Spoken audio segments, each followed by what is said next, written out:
फैसला हमारे खिलाफ आया तो क्या किसी मुसलमान ने कोर्ट में जाकर किसी जज के ऊपर जूता फेंका?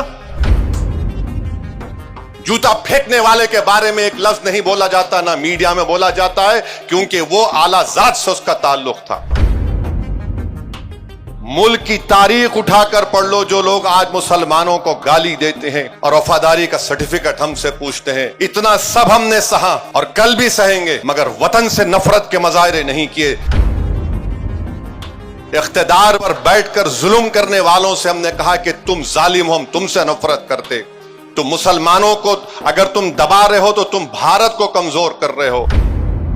तो दोस्तों, अभी आप लोगों ने असदुद्दीन अवैसी का जो शुरू में छोटा सा वीडियो क्लिप देखा है, ये वीडियो मैं आप लोगों को आगे पूरा दिखाने वाला हूँ, इसलिए आप सभी से रिक्वेस्ट करूँगा, गुजारिश करूँगा, इस वीडियो को पूरा देखें, लास्ट तक देखिए और जितना हो सके इस वीडियो को ज़्यादा से ज़्यादा शेयर ज़रूर कीजिएगा। तो दोस्तों, आज MIM के चीफ असदुद्दीन अवैसी ने उन लोगों को करारा रिप्लाई दिया है, करारा जवाब दिया है जो लगातार मुसलमानों को गालियाँ देते हैं, मुसलमानों से सर्टिफिकेट मांगते हैं कि तुम इस देश से अगर वफादारी करते हैं, इस मुल्क से अगर आप सच्ची मोहब्बत करते हैं तो वफादारी का सर्टिफिकेट मुसलमानों से मांगा जाता है, मुसलमानों को शक की निगाह से देखा जाता है, मुसलमानों से कहा जाता है कि तुम जो है जिहादी हो, तुम इस मुल्क के गद्दार, इस मुल्क के लिए तुम मुसलमान जो है खतरा हो। इस तरह की बातें होती है, लेकिन आज असदुद्दीन अवैसी ने इन लोगों को उनके ही भाषा में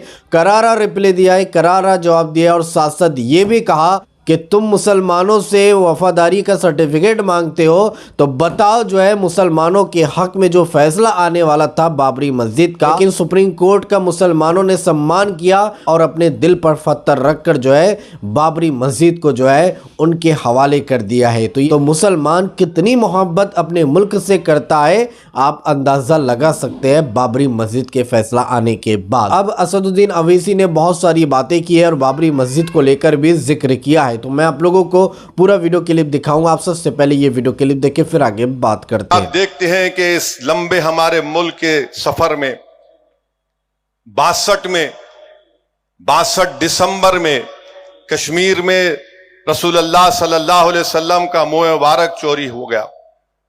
क्या आप जानते हैं कि 8 लाख मुसलमानों को उस वक्त ईस्ट पाकिस्तान में ढकेल दिया गया? 8 लाख, ये डेटा है उसका। फसादात कितने हुए?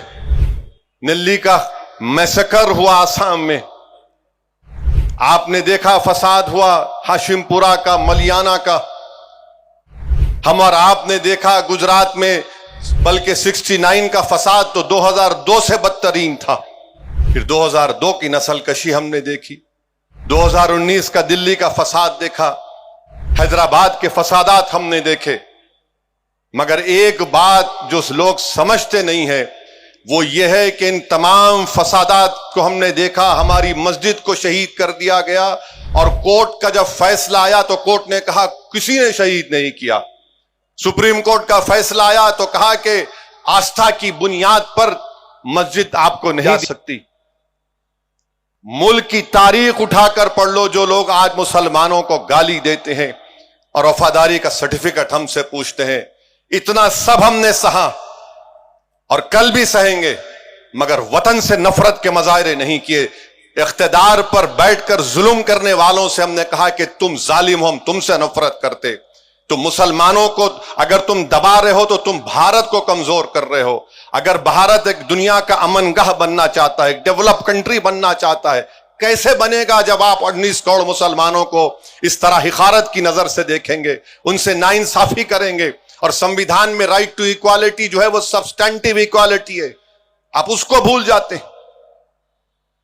मस्जिद का फैसला हमारे खिलाफ आया तो क्या किसी मुसलमान ने कोर्ट में जाकर किसी जज के ऊपर जूता फेंका? जूता फेंकने वाले के बारे में एक लफ्ज नहीं बोला जाता, ना मीडिया में बोला जाता है, क्योंकि वो आला जात से उसका ताल्लुक था। हमारी वतन से मोहब्बत है और रहेगी। तुम हुक्मरान हो तो तुम्हारी वजह से डर कर नहीं, बल्कि वतन की मोहब्बत हमारी है और रहेगी इंशाअल्लाह ताला।